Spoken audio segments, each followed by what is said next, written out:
Halo, assalamualaikum warahmatullahi wabarakatuh. Selamat datang kembali teman-teman di channel ini bersama saya Radian. Di video kali ini kita akan membahas kelanjutan dari video sebelumnya yang membicarakan tentang tantangan dari organic marketing.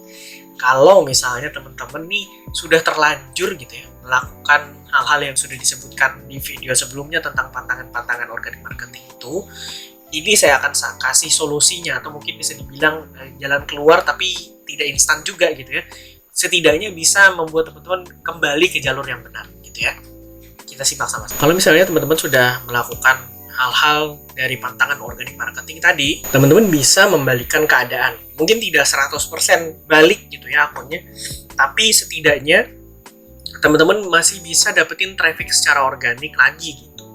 Jadi nggak pakai yang sintetis-sintetis begitulah. Karena biasanya kalau misalnya yang sintetis-sintetis itu dikerjakan, itu akan dapat hukuman dalam tanda kutip sama medsosnya.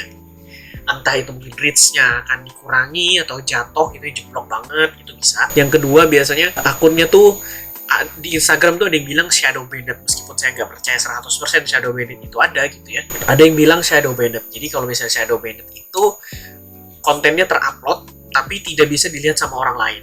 Karena mungkin interaksi yang tidak natural, tidak organik gitu ya. Terus juga pernah melakukan aktivitas-aktivitas yang tidak organik gitu ya, kayak misalnya suntik follower atau mungkin menghapus follower terlalu sering atau memfollow orang terlalu banyak dalam satu kurun waktu tertentu gitu ya, itu juga bisa jadi hukumannya gitu. Nah, ketika hal itu dilakukan, hal-hal tidak sintetis itu dilakukan, itu biasanya akan kejadian. Selanjutnya, apa sih yang terjadi sama akun kita ketika pantangan-pantangan itu dilakukan? Dan ketika hukuman itu sudah berjalan gitu, ya tentu saja reach kita akan jeblok, interaksi akan jatuh sama sekali gitu ya, akan bisa sampai tidak ada interaksi sama sekali karena memang ya nggak dilihat sama orang gitu. Terus solusinya apa? Kalau saya pribadi ada beragam solusi. Nah ini kita akan jabarin satu-satu gitu ya.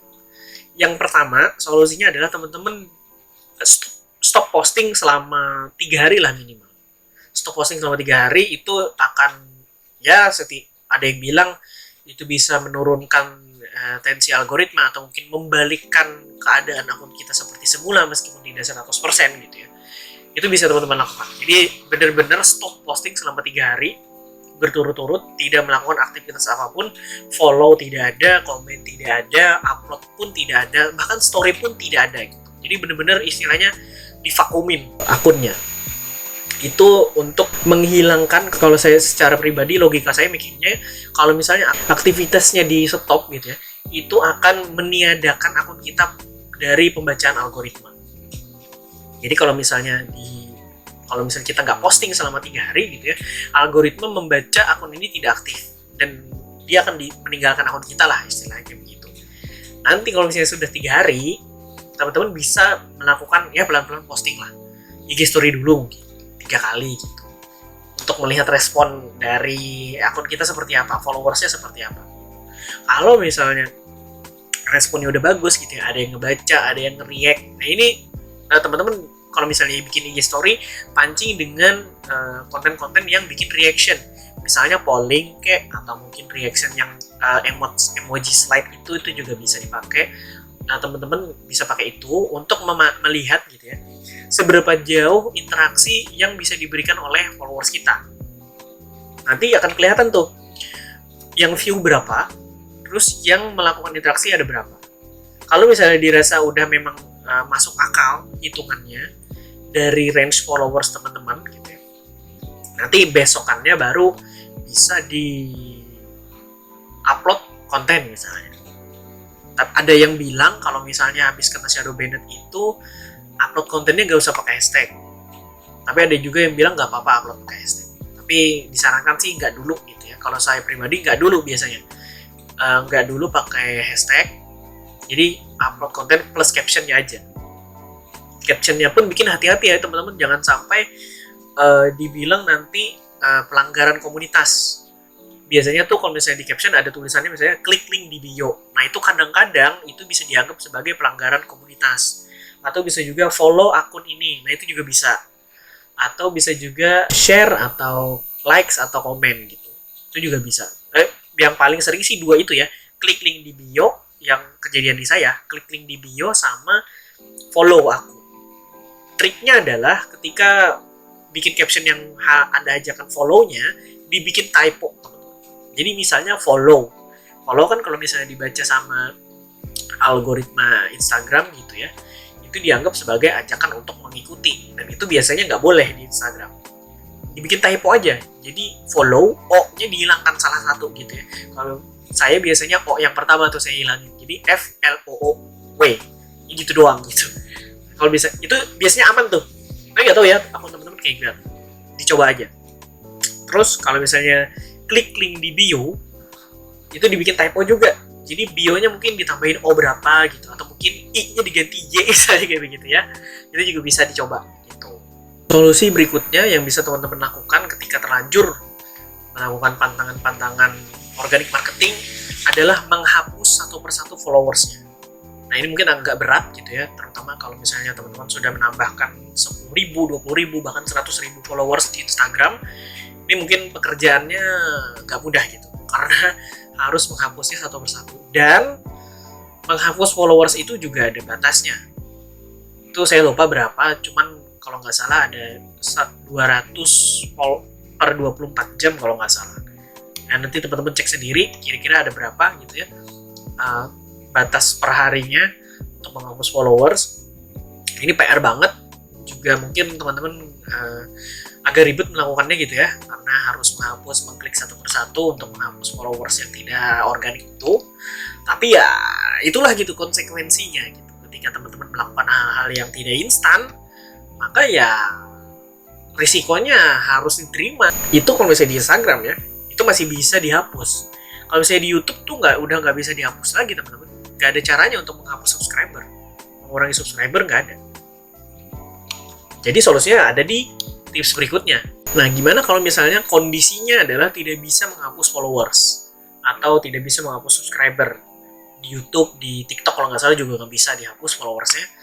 Maka solusinya adalah rajin-rajin upload konten. Nah, kontennya seperti apa?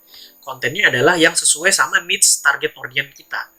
Balik lagi ke awal gitu. Target audience kita siapa, itulah yang diupload kontennya. Maka dengan begitu gitu ya, dengan saking konsistennya kita upload gitu, ini harus konsisten banget, ini banget harus kudu wajib gitu ya, karena ini udah parah banget gitu ya kesalahannya karena pakai teknik instan seperti itu. Ya kita juga harus mengorbankan waktu kita untuk bisa bikin konten tiap hari. Caranya ya itu adalah salah satu-satunya solusi menurut saya. Nah, ada sih, nanti kita akan bahas lagi di tips berikutnya. Cuma kalau misalnya tidak bisa dihapus subscribernya dan kita masih pengen tetap pakai channel itu atau akun itu, maka ya harus upload konten tiap hari. Gunanya apa? Selain untuk menjaring market baru, juga untuk menghapus dalam tanda kutip, mengusir gitu ya orang-orang yang subscribe karena dipaksa gitu, atau mungkin karena kita beli gitu subscribernya.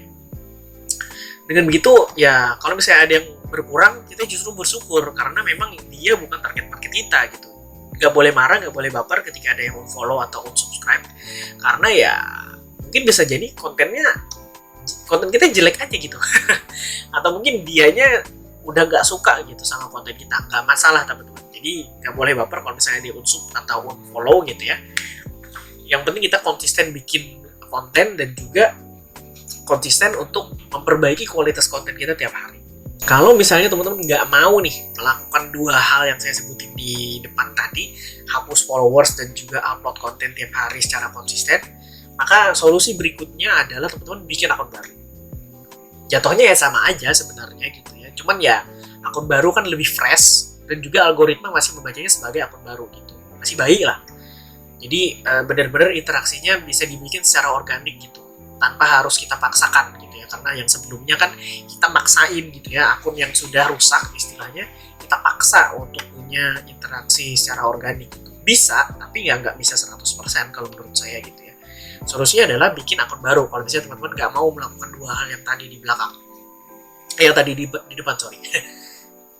Bikin akun baru, dan ini harus komitmen untuk konsisten upload tiap hari, dioptimasi secara organik juga gitu. Nah itu adalah solusinya teman-teman. Jadi kalau misalnya teman-teman males untuk menghapus followers gitu ya udah bikin aja akun baru gitu dengan nama mungkin yang sama, nanti akun yang lama dideaktif dulu gitu ya biar namanya bisa dipakai gitu ya, itu bisa. Atau bikin nama yang baru sama sekali, itu juga bisa. Silahkan teman-teman melakukan hal yang menurut teman-teman tuh gampang dan gak ribet gitu ya. Mungkin segitu dulu untuk tips-tips dari saya tentang gimana caranya mengatasi tantangan organik yang sudah dilakukan gitu ya terhadap akun teman-teman. Semoga bisa membantu dan semoga bisa jadi solusi buat teman-teman yang sudah terlanjur melakukan hal tersebut ya. Terima kasih banyak teman-teman sudah menonton video ini sampai habis. Kalau misalnya ada respon, ada tanggapan, mungkin ada pertanyaan tentang organic marketing, silahkan tulis di kolom komentar. Sampai ketemu di video berikutnya. Salah hilap mohon maaf. Assalamualaikum warahmatullahi wabarakatuh. Salam jumpa.